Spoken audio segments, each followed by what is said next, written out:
감사합니다. 1일 설교하겠습니다. 어제도 부산 갔다 늦게 들어왔습니다.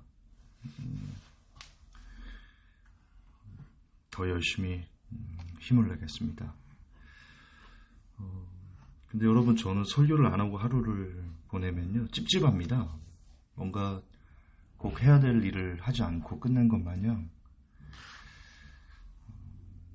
중심을, 진심을 좀 알아주셨으면 좋겠습니다.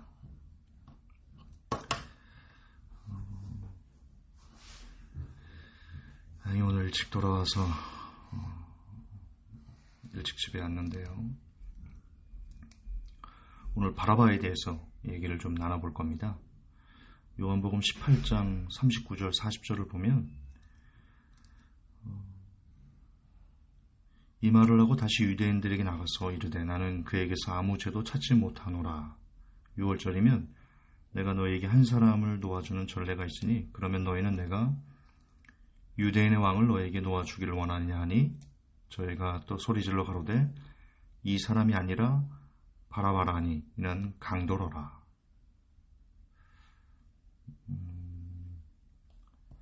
요거랑 하나를 더 보셔야 됩니다. 요한복음 21장에 끝절 24절 25절을 보시면요, 이 일을 증거하고 이 일을 기록한 제자가 이 사람이라. 우리는 그의 증거가 참인 줄 아노라. 예수의 행하신 일이 이외에도 많으니 만일 낱낱이 기록된다면 이 세상이라도 이 기록된 책을 두기에 부족할 줄 아노라. 아멘. 자, 요한복음 마지막 장을 보면요, 예수님께서 하신 일이 너무나 많답니다. 그래서 그런 것들을 일일이 다 기록하면 이 세상이라도 이 기록된 책을 두기에 부족하다. 그만큼 예수님께서 하신 일이 방대하다. 다른 말로 요한복음 1장부터 21장까지는 예수님께서 하신 그 방대한 일들 중에서 추려서 꼭 필요한 내용들, 어느 것 하나 빠질 수 없는 엑기스만 담아놨다. 우리가 그렇게 해석할 수 있습니다. 그런데 중요한 것은 지금 바라바 얘기가 기록되어 있다는 겁니다. 바라바는 강도로라, 이 얘기가. 무슨 말입니까? 자, 또 ABC 논법을 좀 펴볼게요. A에서 말하기를 요한복음은 예수님께서 하신 수많은 일들 중에 정말 특별한 엑기스만 뽑아놨다가 A입니다. 근데 그 중에 B, 바라바라는 얘기가 나옵니다. 그러면 C라는 결론을 보면 바라바라는 이야기는 예수님께서 하신 수많은 일들 중에서 엑기스다. 빼놓을 수 없는 특별한 사건이다 라고 이해를 해야 됩니다. 맞지요?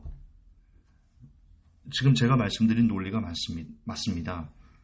그러면 도대체 왜 성경은 하나님의 감동으로 쓰여진 거기 때문에 왜 하나님은 예수님의 수많은 사역 가운데 특별한 것만 요약해 놓은 것이 요한복음인데 그 요약본에 왜 바라바 이야기를 담아 놓으셨을까? 그렇다는 것은 하나님께서 보셨을 때 이 바라바라는 이야기는, 강도 바라바라 이야기는 특별한 사건이다. 우리가 뭔가 특별한 의미를 갖고 이해하기를 원하신다. 이게 하나님의 뜻이라고 해석하는 것은 그렇게 틀리지 않습니다. 왜 예수님이 대신 바라바 대신 죽은 내용이 특별할까? 우리와 어떤 관련이 있기 때문에 특별한 겁니다. 바라바라는 한 사람에게도 굉장히 특별한 사건이었지만 후세에 이것을 읽는 그 사람들에게도 이 사건은 대단히 특별한 사건이다라는 것을 우리에게 알려주기 위해서 엑기스만 모아놓은 요한복음의 엑기스 중에도 이렇게 담아져 있는 겁니다. 우리와 어떤 관련이 있길래? 저는 이렇게 생각합니다. 어려운 해석 아닙니다. 강도 바라바는 저입니다. 강도 바라바는 이 메시지를 듣고 있는 여러분들입니다. 강도 바라바처럼 우리가 심판을 받고 우리가 죽어야 마땅한 자들입니다. 너무 클리셰 같나요? 그런 우리를, 강도처럼 심판받고 죽어야 마땅한 우리들을 예수님이 마지막까지 살려주신 것이다.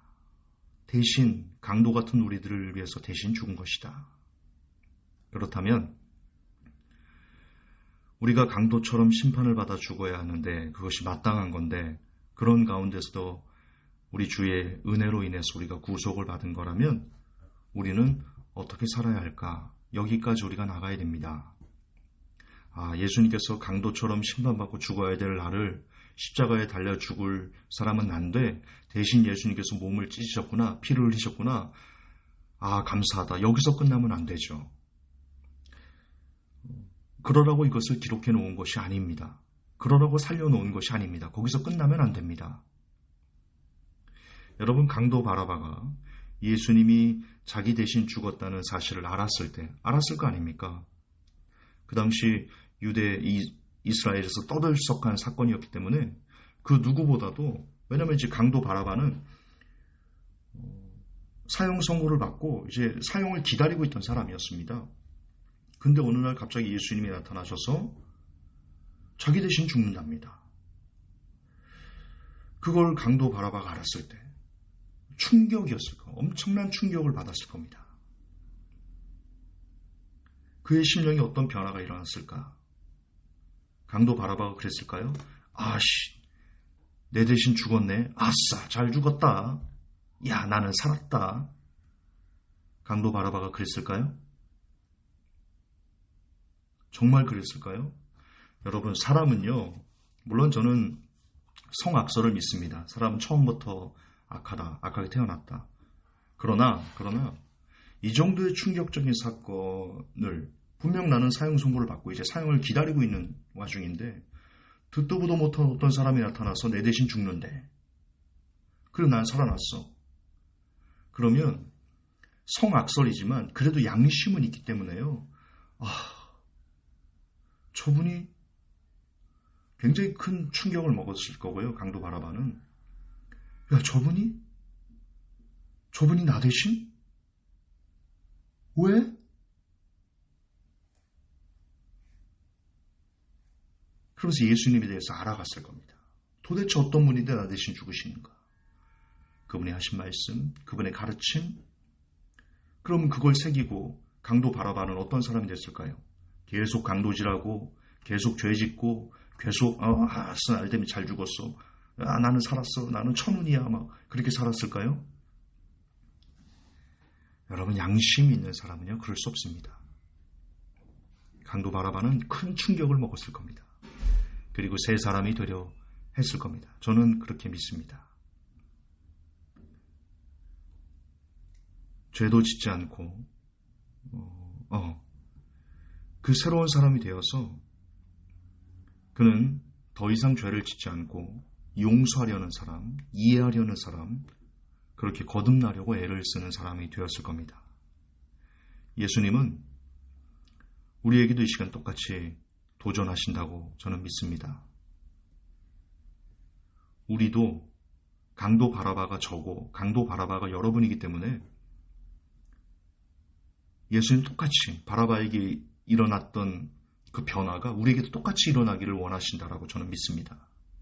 우리도 우리를 대신해 죽으신 예수님의 은혜를 생각해서 그분이 그토록 싫어하시는 죄를 우리도 멀리하려고 애쓰고, 그분이 우리를 용서했듯이 우리도 남을 용서하려고 애쓰고, 그분이 우리를 이해했듯이 우리도 남을 이해하려고 애쓰는 그런 새로운 사람이 되라고 예수님은 십자가에서 대신 죽어가면서 그렇게 외치고 계셨다.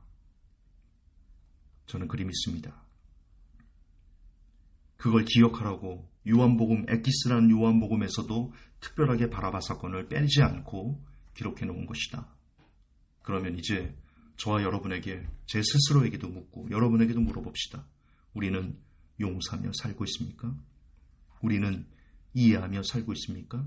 우리는 다른 사람을 용납하며 살고 있습니까? 우리는 다른 사람들에게 져주며 살고 있습니까? 우리는 그렇게 살고 있습니까? 아주 간단한 말 같은데요.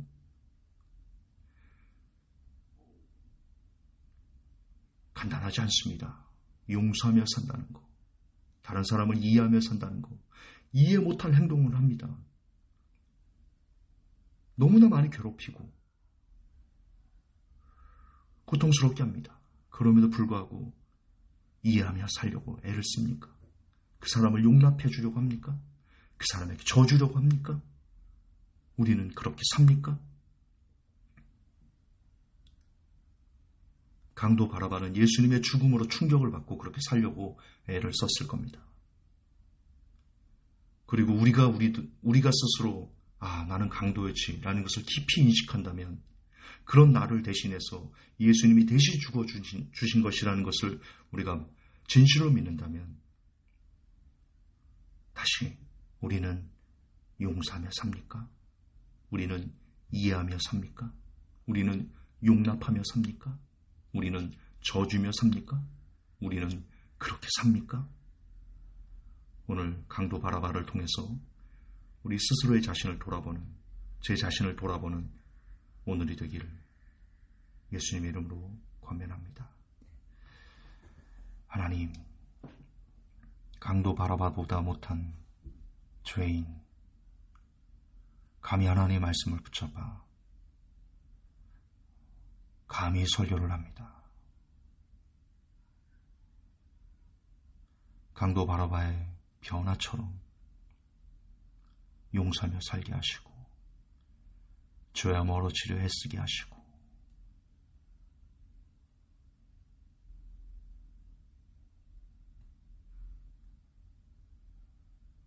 져주며 이해하며 용납하며 사는 사람 될 수 있도록 하나님 은혜 더해 주옵소서. 예수님 이름 받들어 기도합니다.